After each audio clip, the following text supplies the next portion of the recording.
So ನೋಡ್ತೀನಿ ನಾನು. ಇವತ್ತು ಖರ್ಗೆ ಸಾಹೇಬರು ಇಲ್ಲ, ವೇಣುಗೋಪಾಲ್ ಸಾಹೇಬರು ಇಲ್ಲ, ಸುರ್ಜೇವಾಲಾ ಬೆಂಗಳೂರಲ್ಲೇ ಇದ್ದಾರೆ. ಈಗ ಮುಖ್ಯವಾಗಿ ಅವ್ರು 3 ಜನ ರಾಹುಲ್ ಗಾಂಧಿಯವ್ರನ್ನ ಭೇಟಿ ಮಾಡೋವಂಥದ್ದು ಪರಿಸ್ಥಿತಿ ನಾವು ಸಿದ್ದರಾಮಯ್ಯನವರು, DK ಸಾಹೇಬರು ನೋಡ್ಕೋತಾರೆ. ಸೊ ಹಾಗಾಗಿ ಖರ್ಗೆ ಸಾಹೇಬರು ನಾಳೆ ಸಿಕ್ಕಿದ್ರೆ ಭೇಟಿ ಮಾಡೋದು. ವೇಣುಗೋಪಾಲ್ ನಾಳೆ ಸಾಯಂಕಾಲ ಏನೋ ಬರ್ತಾರೆ ಅಂತ ಹೇಳಿದ್ರು, ನಾಳೆ CM ಬರ್ತಾರೆ ಅಂತ ಹೇಳಿದ್ರು. ನನಗೆ ಗೊತ್ತಿಲ್ಲ, ಇಲ್ಲಿ ಬಂದ ಮೇಲೆ ಗೊತ್ತಾಯಿತು. ಅವರು ಏನೋ ಕೆಲಸಕ್ಕೆ ಬರ್ತಾ ಇರಬೇಕು ಅಂತ ಅಂದ್ಕೊಂಡಿದ್ದೀನಿ. ಏನು ಪೊಲಿಟಿಕಲ್ ಆ್ಯಕ್ಟಿವಿಟೀಸ್ ಏನು ನಾನು ಕಂಡಂಗಿಲ್ಲ.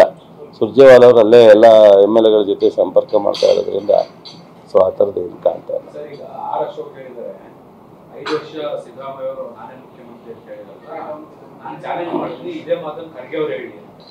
ಸರಿ, ಅವ್ರು ಹೇಳಿದೆ ಅಂತ ಖರ್ಗೆ ಹೇಳ್ಬೇಕಾ? ಖರ್ಗೆನ ಪ್ರಶ್ನೆ ಮಾಡೋಷ್ಟು, ಖರ್ಗೆನ ಹಿಂಗೆ ಹೇಳಿ ಅಂತ ಹೇಳೋಷ್ಟು ನಮ್ಮ ಅಶೋಕ್ ಸಾಹೇಬರು ಭಾಳ ಎತ್ತರಕ್ಕೆ ನ್ಯಾಷನಲ್ ಲೆವೆಲ್ ರೀಚ್ ಆಗ್ಬಿಟ್ಟವ್ರೆ ಅಂತ ನನಗೂ ಒಂದು ಖುಷಿ ಆಗುತ್ತೆ ಬಿಡಪ್ಪ. ಏನೇನೋ ಮಾತಾಡಿದ್ರೆ ವಿರೋಧ ಪಕ್ಷ ನಾಯಕರಾಗಲ್ಲ ರೀ.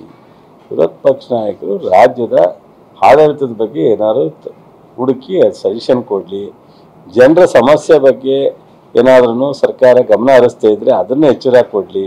ಅದನ್ನು ಬಿಟ್ಬಿಟ್ಟು ಬೆಳಗ್ಗೆ ಇದ್ದರೆ ರೀ ಅವ್ರ ಪಾರ್ಟಿನಲ್ಲೇ ಅದೇನೋ ಅದೇನೋ ಹೇಳ್ತಾರೆ ಹಳ್ಳಿಲಿ ಗಾದಿ, ಇನ್ನೊಬ್ಬರ ತಟ್ಟಲ್ಲಿ ಏನು ನೋಡೋದು ಅಂತ ಅನ್ನಂಗೆ. ಸೊ ಅವರು BJPನಲ್ಲಿ ಇರೋ ಸಮಸ್ಯೆನೇ ಬಗೆಹರಿಸೋಕ್ಕಾಗ್ತಿಲ್ಲ ಅವ್ರ ಕೈಲಿ.